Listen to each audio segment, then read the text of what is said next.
রাত তখন প্রায় 10টা বাজে। রামু বারান্দায় দাঁড়িয়ে পূর্ণিমার চাঁদ দেখছিল।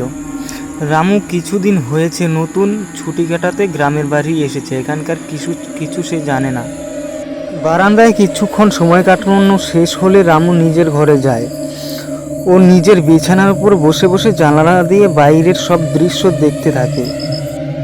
কিন্তু হঠাৎ তার চোখ পড়ে সেই পাশের অভিশপ্ত বাড়িটার দিকে। লোকে বলে এখানে কিছু অশরীরী আছে বা আত্মারা বাস করে, কিন্তু রামু এসব কথা একেবারে বিশ্বাস করতো না। সে সবে নতুন এসেছে এখানে। সে মনে মনে ঠিক করে যে সে গিয়ে দেখবে সেই বাড়িটা এক সময়। কিন্তু হঠাৎ তার চোখে পড়ে এক ছায়া। সে ভালো করে দেখে, কিন্তু তখন সেখানে কিছুই দেখতে পায় না।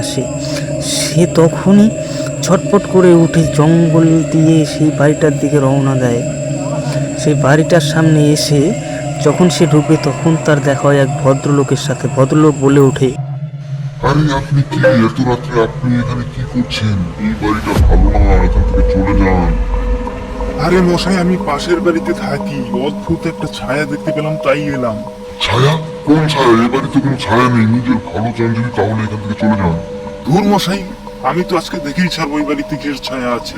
এই বলে রামু একটা হাঁড়িকে নিয়ে বাড়ির ভিতরে ঢুকতেই একটা কেমন যেন গা ঝমঝমে লাগলো রামুর। হঠাৎ একটা গরম হাওয়া তার শরীরে এসে লাগলো। তার মনে হলো পেছনে যেন কোনো একটা অদ্ভুত ছায়া দাঁড়িয়ে আছে। সে মৃদু মৃদু গলায় বলল, কে কে আমার পিছনে দাঁড়িয়ে আছো? কিছুক্ষণ পর সে পিছনে তাকিয়ে দেখতেই কিন্তু তখন তার সামনে কিছুই ছিল না।